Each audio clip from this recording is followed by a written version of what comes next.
Now, other interesting culture news, you have Indiana Jones 5 surpassed by a company who has 5% of their budget, which further shows the demise of what Disney used to be a juggernaut in the entertainment industry. They used to knock things out of the park, basically printing money for a living because the materials were such great quality and it was a universal product. People on the left, people on the right, didn't matter what your background was. Everyone loved Disney. They loved the original Toy Story was a masterpiece. Granted, that was Pixar, which was later absorbed by Disney, but I digress. It's all the same company now, for the most part. And their movies are just becoming, my favorite metaphor is a photocopy of a photocopy of a photocopy. It's one of those things where every time you make a copy of a copy, the quality degrades. And it's the same thing for these movies. It's just copy-paste. It's like a safety parachute in media production. They find something that works and they think, well, we'll do it again and it'll make the same amount of money or maybe more. Which, there's certain movies, I say it doesn't work usually, but I also have to admit that the Fast and Furious franchise is worth, I think they've made about $6.8 billion cumulatively, with a couple of single movies making $1 billion. So there are outliers, but then again, that's not a movie that you watch because of the way it challenges your intellect. But it's a fun movie. But those movies, I would also argue, work because there's not a lot of politics that I've noticed in them. They're a little, but it's not being shoved down your throat. Now, the particular film that's surpassing Indiana Jones 5, that one, and you have Indiana Jones failing because of a myriad of reasons. You have Harrison Ford being 80 years old. I recently did a poll on LinkedIn and asked people what was the top reason of why the movie isn't doing good. My 3 options, and the other was just, make a comment. But the first option was Harrison Ford's too old. Second, you have the feminist being injected into the film, which it was like putting a square in a round hole, peg in the round hole, or peg in a square hole. That's the saying. But the option was injecting the feminist lead into the cinematic universe there. And the third was that there's no continuity between Indiana Jones 4. And 44% is said that it was because of the feminist lead actress that was put into the film. And it's one of those BS things where you have to qualify it, because it is true.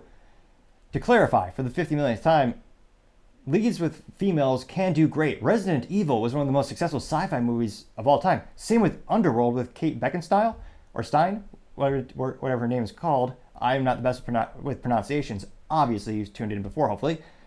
But those movies, and then one of the most famous sci-fi movie is Aliens with Sigourney Weaver.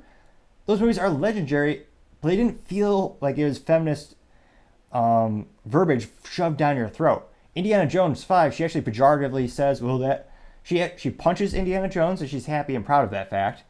And she basically, the whole movie, he's treated like a doddering fool, a shell of a man he just should be guilty by default. No Indiana Jones fan wants to see that. I don't know who their target demographic is for this film, but certainly it's not for people who actually have seen the original ones. Now, I digress. That movie is failing epically. They spent about $300 million to produce it, estimated, and you have to add in about $500-600 million for the advertising? Yeah, they're going to lose money big time. Now, the film that's challenging it is by a name called Sound of Freedom. Now, that is a film in which the main actor has actually played Jesus before. He has some religious faith, which is perhaps why Hollywood is not covering it in masses. Ooh, masses moderately pun, moderately intended. Now, it is an action thriller that follows the real-life story of the founder of an anti-sex trafficking charity called Operation Underground Railroad, which, marketing, brilliant term, but it's been used before. Maybe that's why he's using it. But it follows the real-life story of Tim Bullard, which, in terms of causes for a movie, that's a great cause and something that I wish more people would get behind in terms of, I think it'd be a political unification, a unifying political theme or an action people could take in terms of, sending resources to decimate and destroy that industry and protect the youth. My 3 cents. Now, he's actually used to be a special agent at Homeland Security, and he quit that to actually go on a journey to rescue the kids from the cartels and the human traffickers in Latin America. Now, when asked for comment of, why did this actor take on the lead for the film, he actually quoted saying, quote, because God's children are not for sale, and he also, unquote, he also said that, quote, over 2 million children a year are being sucked into the deepest recesses of hell, unquote, when asked in reference to the industry. Now, this little movie with a much, much smaller budget, it is estimated that the movie's budget was about $14 million, And July 4th comes, which a lot of people celebrate by going to the movie theater. On July 4th, Indiana Jones that one day made $11,698,000. Oh, I'm butchering this number. I apologize. $11,698,989. That's what Indiana Jones made in one day. The Sound of Freedom film made $14,242,063. So within one day, that movie made back its budget. So that movie certainly has a good cause. It'll also make a profit, which in Hollywood seems to be a rare thing these days, as it's almost as if directors and writers care less about profits and more about virtue signaling and pushing politics. And it's interesting to see Hollywood is irate that this movie is succeeding.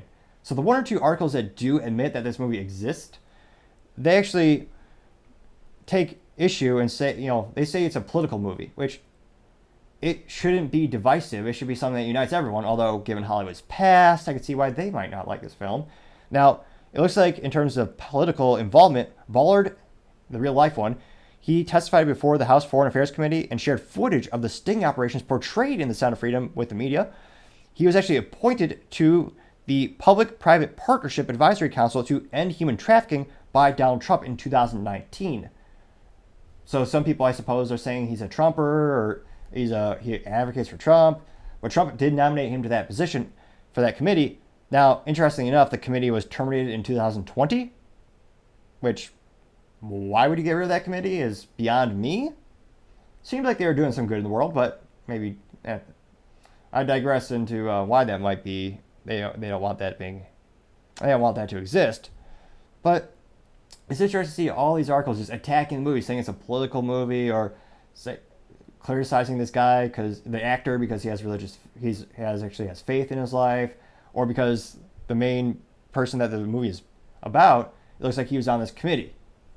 Completely ridiculous. And it is nice to see some movies succeed that have a good messaging, and a lot of people are agreeing with it, and it has a good cause too. It's a win-win-win. Definitely something, my 3 cents, you definitely should check it out in theaters.